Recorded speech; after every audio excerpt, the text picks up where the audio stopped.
We have people in American politics who have been in positions of authority of one kind or another, some of them for 30, 40 plus years. They're the usual subjects, and I'm not going to chalk this up to Democrats or Republicans or anybody else. I don't care what their political party is. They've been there, and we know that that's the case. And I talked about this in past, and I'll get into that later on. But really the problem that I see isn't entrenched power, it's unchecked power. And that's what I want to talk about on the Daily Summation from Kurt's Religion and Politics. I'm your host on Kurt. Today is Tuesday, not Thursday, but Tuesday, the 2nd of November of 2021. Welcome, whether you're coming on Rumble, on the podcast, on YouTube, wherever you happen to be coming from, welcome. Remember, Rumble is my preferred platform, and today we are going to talk about unchecked power.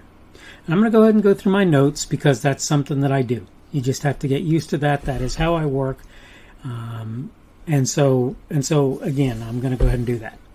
I talked in a previous edition of the Daily Summation on the concept of entrenched power. Today I'd like to discuss unchecked power.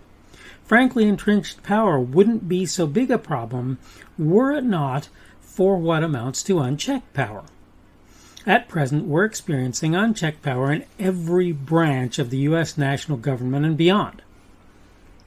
When I started considering things, I had it in mind that the Congress was the biggest problem. I'm not sure I don't still believe they're at or near the top of the heap where that's concerned. Fact is, though, we have an executive branch that's out of control at present, and frankly, the argument can be made they've just gotten more brazen and farther out in the most recent administration. As if that wasn't bad enough, we have an quote, administrative state, end of quote, to whom have largely been handed the, quote, keys to the kingdom, end of quote. And when you look at the courts, though we're in better shape than we've been in a very long time, there are still far too many activist jurists, and I've got that in quotes, on the bench. The more I think on this, the harder it is to pick a single branch or prong of the government that's acting more outrageously than the others. The one that got me thinking about this, though, is the legislative folks. We call folks in front of one or the other houses of Congress with basically no legislative cause. They're not supposed to be able to call witnesses just because. It's supposed to be in aid of doing things legislatively for the law, not for any other purpose. We use the law and writing of new or striking down of old law as a cudgel or a lever to get what we want. Just do as we say, and we'll ensure you're considered protected by Section 230. Oh, you wanted highway funds? Maybe you should set your age for legal consumption of alcohol to 21, huh? Again, though, I reckon they're probably no worse than an out-of-control judiciary or a rogue executive branch. That said, they're definitely no better either. Maybe the saddest reality of all is that these folks are supposed to be checking one another. So the legislative checking the presidential and the presidential checking the legislative and, various things of that sort. From my vantage point, that seems to be almost a total failure at this point. What answer do I have for fixing all of this unchecked power? Honestly, I don't have any such thing.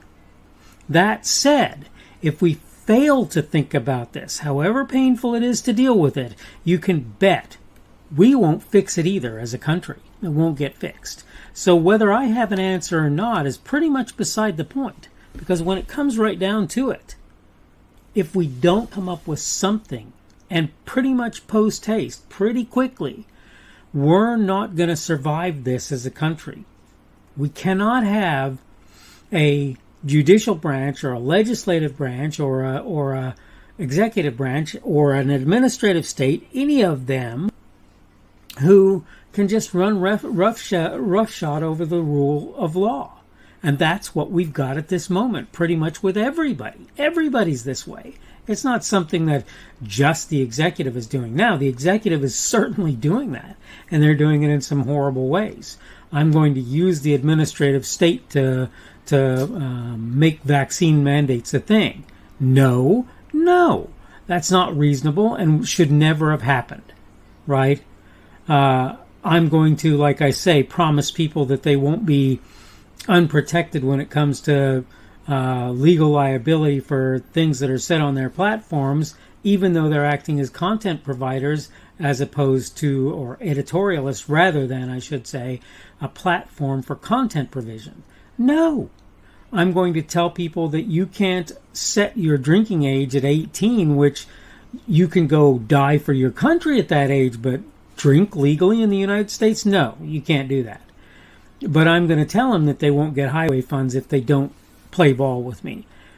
These are problems that have been going on for a very long time. I'm not sitting here, I'm not living in some fantasy land where I believe that this hasn't been happening for a very long time. I remember, quote, chasing the drinking age, or almost chasing the drinking age. I just beat it, actually, from 18 to 21. I remember that there were a lot of people who were just younger than me who, because of the way things were worked out in the state of Washington, they chased the drinking age all the way from 18 to 21. They weren't allowed to legally drink until they were 21. Now, the fact of the matter is, on military installations, that was federal, and it was already handled a different way. And I think that the way it worked is 18-year-olds were allowed to drink. My point in all of this, though, is this. We have a problem, and our problem is unchecked power. I tell people this thing that I found out, and it shocked me initially. These days, nothing shocks me. I found this thing out. I was taking my kid to a daycare, and there was this thing on the wall, and it said, you may not discriminate against anybody in this facility. No children may be discriminated against on the basis of blah, whatever it is, right? The various things, whether it's color, whether it's sexual orientation, whatever it happens to be. You cannot discriminate on these bases, right? Now, you would think to yourself, maybe OSHA or the Department of Labor or somebody would have been responsible for setting it up so that the daycares, or maybe the state, right? Some state entity, maybe the Arkansas Department of Labor or the Arkansas Health and Safety folks or whoever, right, might have been responsible for that. Let me help you. It was the U.S. Department of Agriculture. So not only was it federal, but it was an entity that never should have had any say. This is unchecked power. How did they do it? Well, they made this program by which they got food to the daycares. And they said, yeah, but if you want food at your daycare, you better get used to the idea that you're going to play ball according to our rules. And if you don't, you're not going to get that food. Well, everybody bought into that program because, of course, it made it less expensive for every kid that they had in their program, right? They could provide food without any problems. The sad part is, when I found this out, my child wouldn't eat what they gave him as a rule. He would eat chips, maybe, drink milk, and that was as much as he got from eating at the daycare.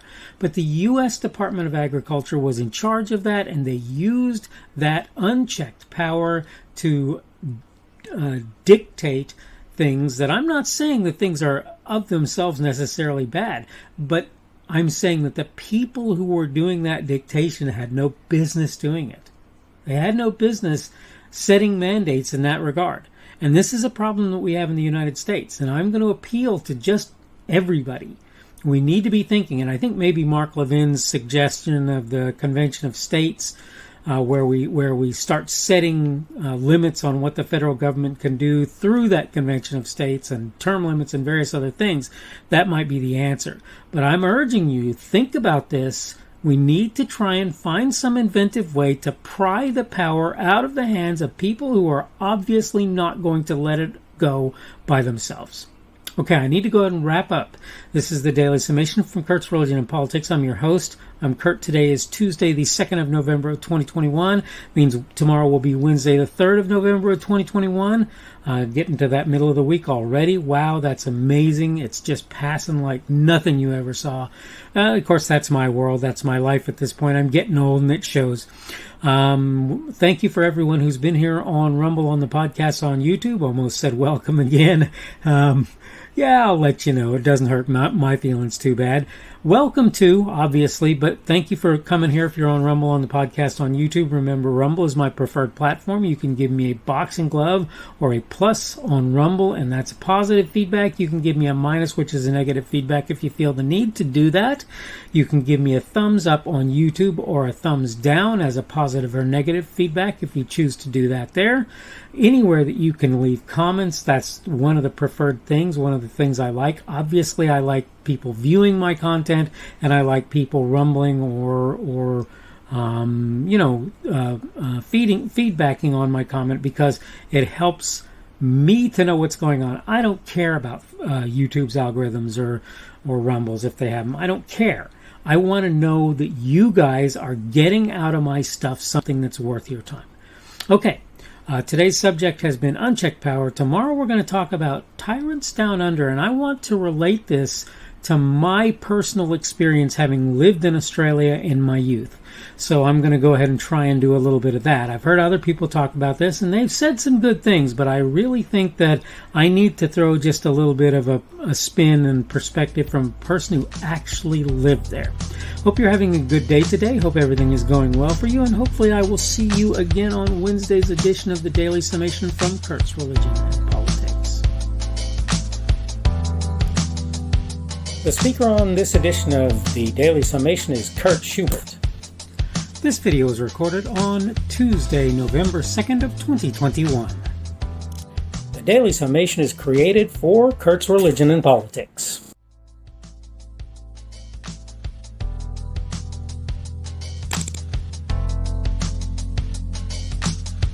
Thanks for watching this edition of the Daily Summation from Kurt's Religion and Politics. I hope you found it entertaining or instructional, or maybe both.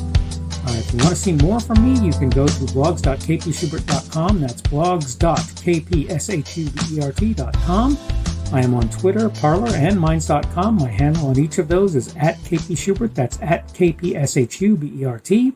I have a Rumble and a YouTube channel. They are the Kurt's Religion and Politics channels on Rumble and YouTube.